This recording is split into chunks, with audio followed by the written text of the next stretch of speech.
Hello, j'espère que tu vas bien. Cette vidéo n'était absolument pas au programme, mais comme c'est un sujet d'actualité et que j'avais envie de poser mes mots, je me suis dit qu'aujourd'hui j'allais t'en parler. J'ai décidé de te parler d'un festival mondialement connu et dont on voit absolument partout ces derniers temps et notamment ces derniers jours, qui se nomme Coachella. Et plus globalement, aujourd'hui j'ai envie d'axer ma recherche sur quelque chose dont on parle très peu, le désastre écologique de ce festival. Honnêtement, je sais pas si je suis la meilleure personne pour parler d'écologie, mais selon moi, j'estime qu'à l'heure actuelle où la Terre se porte pas super bien, il est plus qu'important d'évoquer ce sujet. Et ça passe, selon moi, en premier lieu par se documenter, échanger avec ses proches, avec ses amis, avec sa communauté. Enfin, ça, c'est que mon avis. Si tu ne le sais peut-être pas, mais Coachella fait office de nombreuses controverses depuis déjà quelques temps, notamment par son représentant ou encore les prix exorbitants dont on peut voir notamment par les influenceurs au travers de vlogs.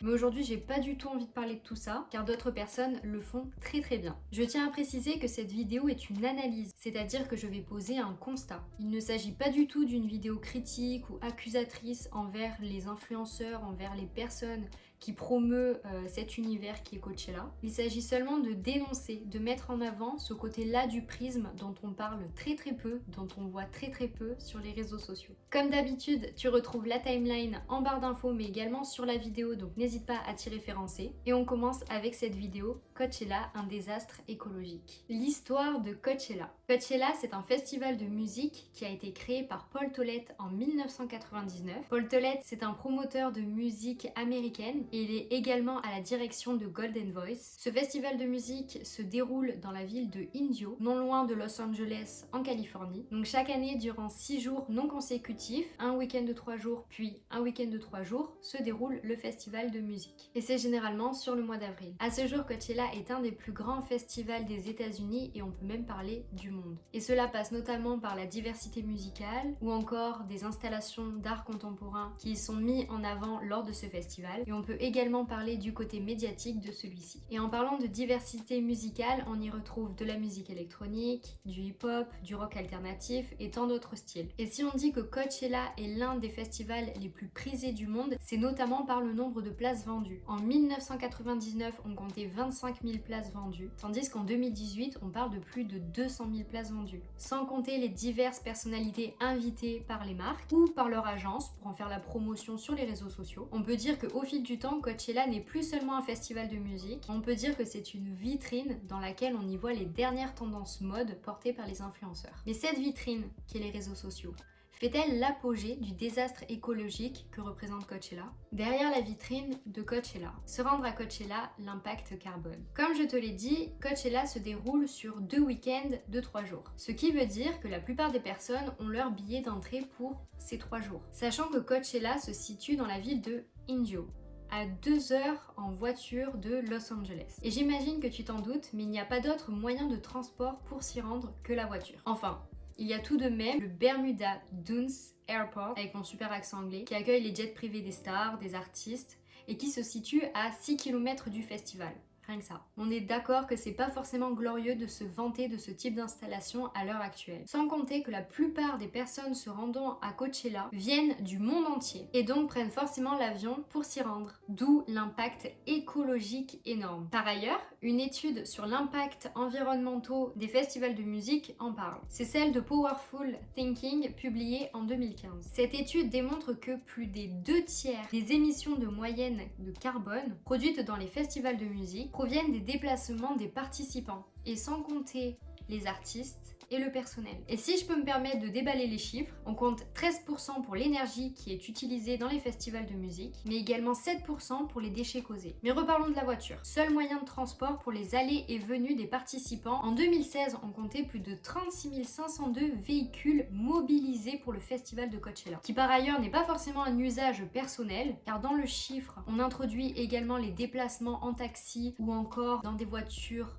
covoituré. Par ailleurs, on se demanderait presque l'intérêt d'avoir conçu ce festival dans un lieu pareil. Et c'est ce qu'avance Kim Nicolas, professeur spécialisé dans le climat à l'université de Lund. Je pense que la première mesure à prendre pour rendre les festivals vraiment plus durables et à faible coût en carbone est de réduire les distances et l'intensité carbone des voyages. En effet, si je peux me permettre de te partager un dernier chiffre pour cette partie uniquement, 1 181 864,50 kilos de CO2. C'est le total des émissions de gaz à effet de serre de Coachella. Cela représente la consommation d'électricité de 206 foyers en l'espace d'un an. C'est énorme. La pollution sonore cause de la disparité de la faune locale. On en parle très peu, alors j'ai envie d'y consacrer une mini partie au sein de cette vidéo, même si dans mes recherches je n'ai pas trouvé énormément d'informations à ce propos. Mais parlons de la disparité locale de la faune durant la programmation de Coachella. Tu n'es pas sans savoir que les festivals de musique sont très, voire trop bruyants. On parle de pollution sonore. Pour te donner une idée, les festivals de musique en termes de bruit sont équivalents au décollage d'un avion à réaction, soit plus de 110 décibels. Et donc ce type de pollution est très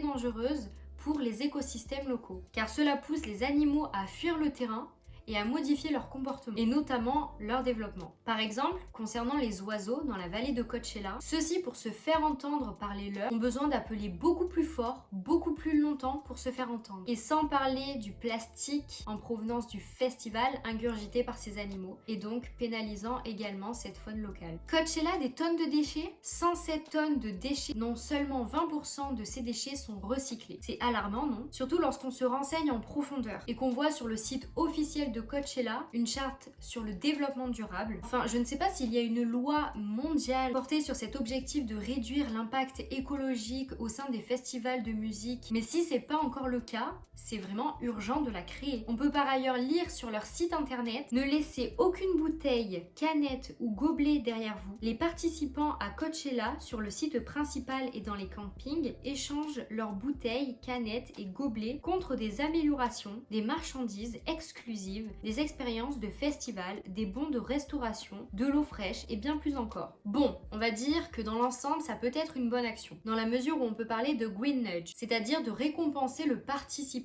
lorsque celui-ci ramasse les déchets du festival. Enfin, d'un autre côté, c'est un peu les déchets de ce festival justement que cause Coachella. Et en plus de cela, la récompense en question passe par un cadeau, donc une sorte d'appel à la consommation. Donc je suis assez mitigée sur cette proposition mise en place par le festival, mais dis-moi ce que t'en penses en commentaire. Au premier rang du festival, la fast fashion à l'honneur. En parlant d'appel à la consommation, et si on parlait de la fast fashion mise à l'honneur dans ce festival? Comme je l'ai dit au début de cette vidéo, évidemment Coachella est un festival de musique, mais c'est, depuis quelques années, selon moi, une vitrine instagrammable pour les grands noms des réseaux sociaux. On y retrouve différents styles, et je ne suis absolument pas une grande connaisseuse en la matière, mais je dirais qu'on retrouve des styles assez hippie, plutôt bohème chic, des tenues qui par ailleurs sont très peu, voire absolument pas portables dans la vie de tous les jours. Et c'est justement là où je veux en venir. Ces tenues sont pour la plupart portées une seule fois lors de ce festival, puis pris en photo pour les partager sur les réseaux sociaux, pour faire l'apogée de ce festival ou pour faire l'apogée de certaines marques qui ont permis à ces influenceurs d'être sur place pour faire ces photos-là. Et puis de retour chez soi, ces tenues filent au placard, ou à la poubelle, ou je ne sais où. Et c'est encore là où je veux en venir. Sur le site de Coachella, on peut y lire une phrase à ce propos. Soyez créatifs et réutilisez les vêtements que vous avez déjà dans vos placards. Mais est-ce que les participants prennent en compte cette proposition?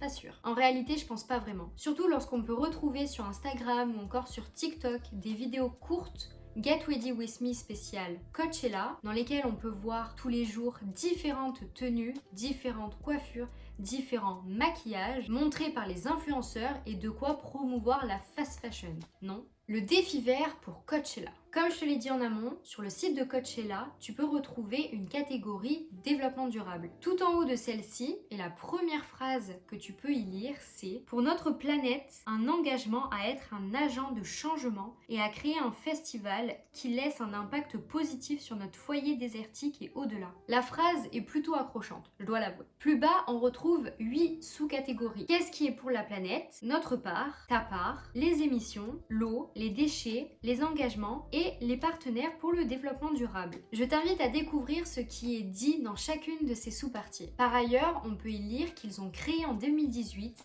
le Waste Gang, entre autres une team pour les déchets. Et cela a servi selon eux à augmenter la quantité de matériaux que nous recyclons et compostons au festival. En 2022, ils nous ont aidés à détourner 141 tonnes de recyclage mixte et 86 tonnes de compost. Mon avis, je ne sais pas si je suis vraiment ok avec le fait de boycotter ce festival comme peut l'inciter certaines personnes. Dans la mesure où dans ce qui est fait, il y aura toujours du bon et du moins bon. Et que dans ce moins bon, selon moi, il est impératif de trouver des solutions pour améliorer les points noirs de ce festival. Je pense que ma parole sera absolument pas entendue, mais c'est pas grave, je vais la dire quand même, parce que j'aime chercher et trouver des solutions. C'est un peu ce qu'on m'a appris d'ailleurs dans mes études de design. Alors je dirais qu'en premier lieu, concernant le déplacement en avion puis en voiture, évidemment que si le festival ne serait pas dans un désert, ça résoudrait pas mal de problèmes, notamment concernant l'impact carbone et l'usage de la voiture, mais également concernant, et j'en ai très peu parlé, mais de l'utilisation de l'eau dans le désert. Évidemment que prendre l'avion pour rester seulement 3 jours sur place, c'est un gâchis environnemental mais énorme. Et si j'étais à leur place, je tenterais de faire durer le voyage un peu plus longtemps,